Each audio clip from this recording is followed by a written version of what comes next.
So do you think we have it too easy then? That people's lives are just a little too good these days?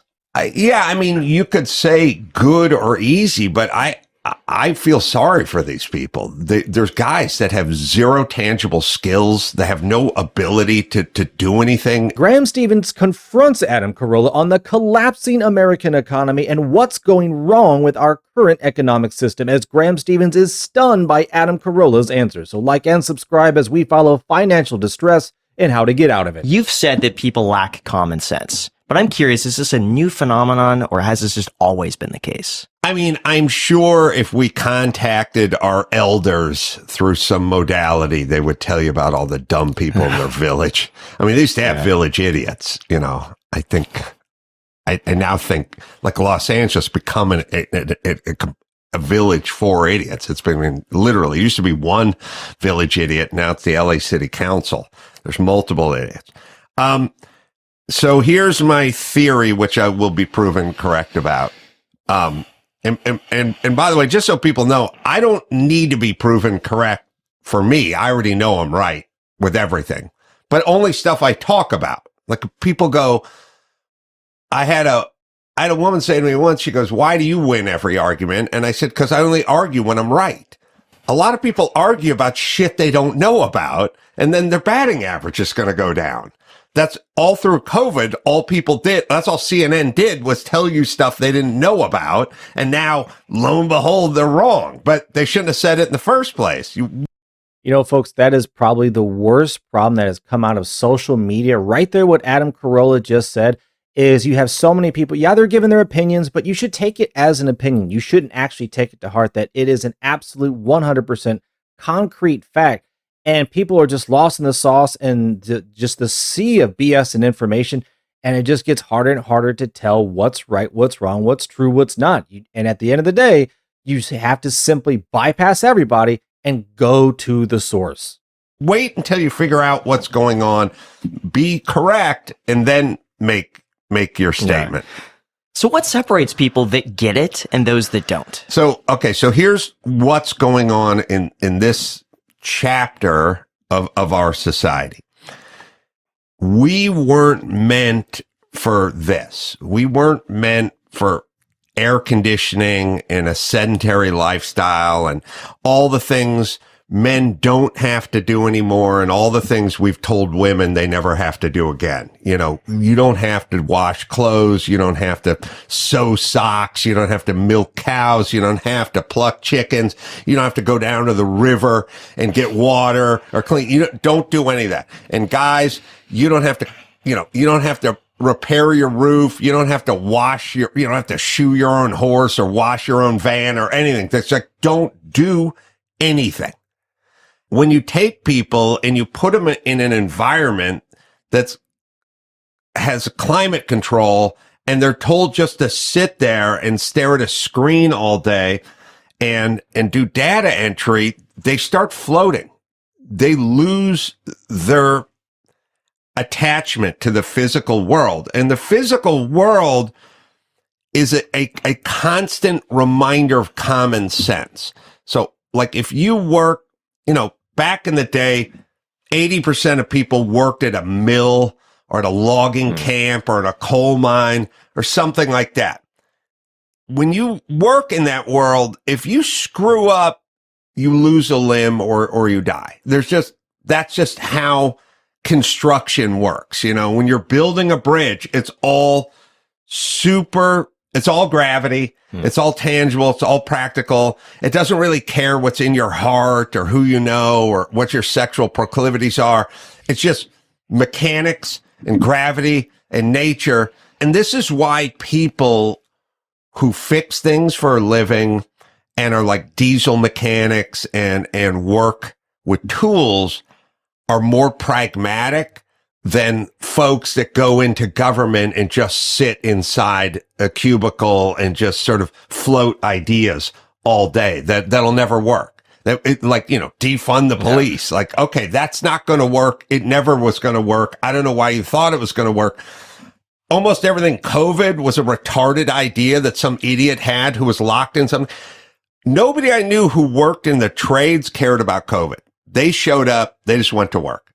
They have to work every day. Like if you are fabricating metal, you got a bandsaw or a chop saw or whatever you're welding. I mean, it's all risk reward.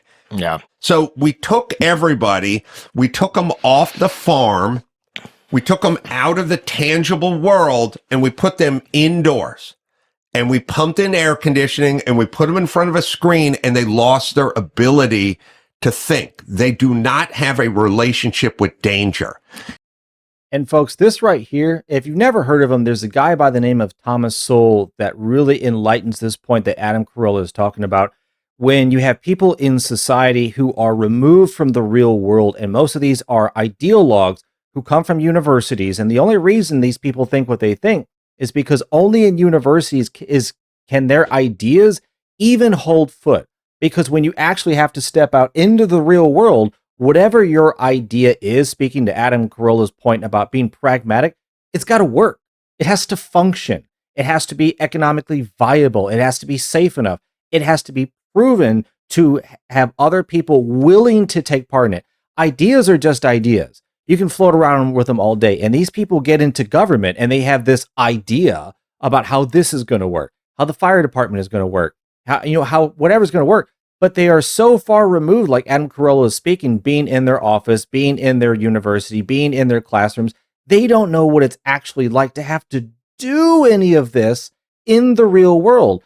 And the problem with ideologues is that none of their ideas have to be tested. And that's why these things exist in colleges and universities, is because in there, they never have to actually be tested to be proven whether they work or not. This is exactly what Thomas Sowell was illustrating, is, they never have to be tried. It's that simple. So yeah, these people get into crazy positions of power. They try to make this stuff work in government, finance, economics, and it absolutely doesn't work. That's why all these blue cities, their economy is going to hell. People are leaving the state. People are leaving the cities. They have defund the police. And their whole system doesn't work, is because when you lose that pragmatic, common sense thinking towards whatever you're doing, well, it's no longer going to be pragmatic and common sense. It's going to be over-industrious. It's going to be wasteful. It's going to be inefficient. It's going to be over-cumbersome. It's going to be a whole pain in the ass to do what you want to do, versus before, when you did use common sense, when you have to actually deal with it, you find the easiest way possible to do it. Like, why are we making this any harder on ourselves and trying to imprint a moralistic view of how society ought to be versus how it actually can and does function through a pragmatic lens? Absolutely leans to societal ruin.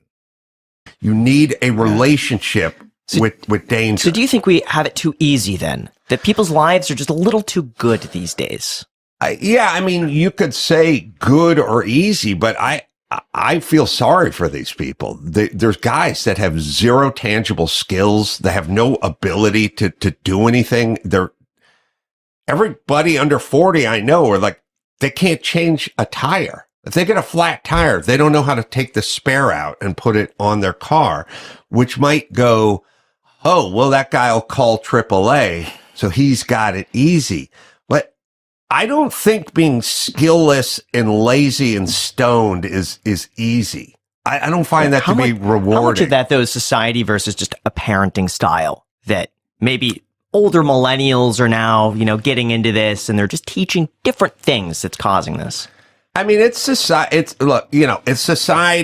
dictates parenting styles, and maybe parenting styles influence society, but little stupid stuff. Like, I have a son, and I was like, he should get a job at McDonald's. And then every woman in the room was like, he doesn't have to work at McDonald's. You make a ton of money. I go, he needs to learn how to work. He doesn't need to work. Yeah, he doesn't need to work at McDonald's. It's true. I have enough money for both of us. He should work at McDonald's so he can learn to work.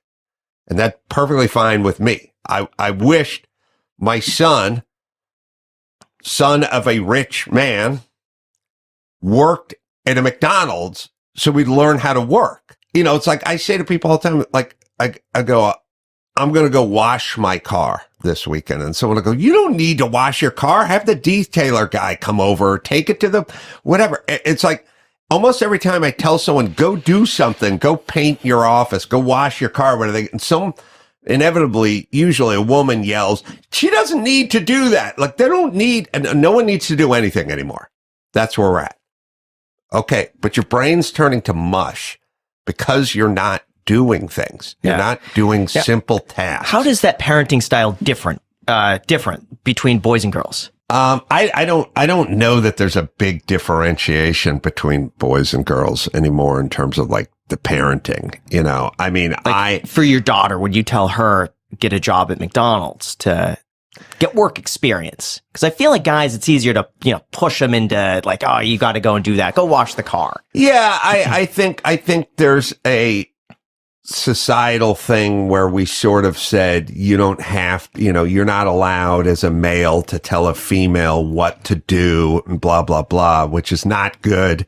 But and by the way, the most miserable people are just young women. So we sold them a bill of bullshit. Like don't listen to anybody. You don't need to get married. You don't have to have kids. You can do whatever you want. You know, no man is in charge or whatever. You don't need a man. And they're all miserable. So it didn't work. It was just another bad society. It's sort of, it was their version of defund the police. Like, all right, bad idea, not going to work, but I'll just sit back and enjoy watching you guys scramble and fail. And so we're kind of that way. You know, dads are allowed to sort of boss their son around, although that's pretty limited too now. But yes, you cannot treat the woman the same. Otherwise society shall judge you. Yeah, folks, it's bad. More than ever, you see more stories about young guys not wanting to work, shortages in the labor market, you know, jobs scrambling to find people who are able, willing, and skilled to do the actual work. And to Adam Carolla's point, like these guys need skills. They need to learn how to be valuable. That's the thing. When he's talking about, you know, you can't do anything with your hands, you can't think for yourselves, you are dependent on everyone else to do literally everything. And with that comes less value that you can offer to yourself and others. So if anything goes wrong, you're screwed. You don't know how to farm, you don't know how to make food, you don't know how to do this, you don't know how to do anything. And it's being independent from a system, being able to have value onto yourself and being able to utilize that to your own goal and whatever you want to do with, that's where you find the most out of. People who can't do anything, can't even help others, much less help themselves. So yeah, the skill set of being able to save money by not having to go to a mechanic and being able to fix your own tire, change your own oil, maybe you got to rewire something. You know, if you had to pay out all of these services to someone else, it's going to cost unbelievable amounts of money, and you literally can't afford it. But having the skill and ability to do it yourself means you save untold thousands and thousands of dollars. It makes you more independent and more viable to make it on your own because you're not dependent on someone else coming and to basically save you. So yeah, America needs bodies. It needs people willing to work. And this is really hurting the economy because guys who do difficult jobs can earn a lot of money, which produces what? It produces GDP. It spreads the money around. It creates other jobs because those guys are going to use it. So we need more guys on oil rigs. We need electricians. We need welders. We need all sorts of guys doing dirty, hard, difficult jobs. And they need it for themselves because they're going to get value. Society's going to get value because otherwise, where are we going to find these bodies to do all these jobs? And right now, the most popular opinion is not the one that we ought to be taking. But thanks for watching. Let me know down in the comments what you thought about what Adam Carolla had to say about this hidden danger threatening America's economy. Thanks again, like and subscribe, and I'll see you on the next one.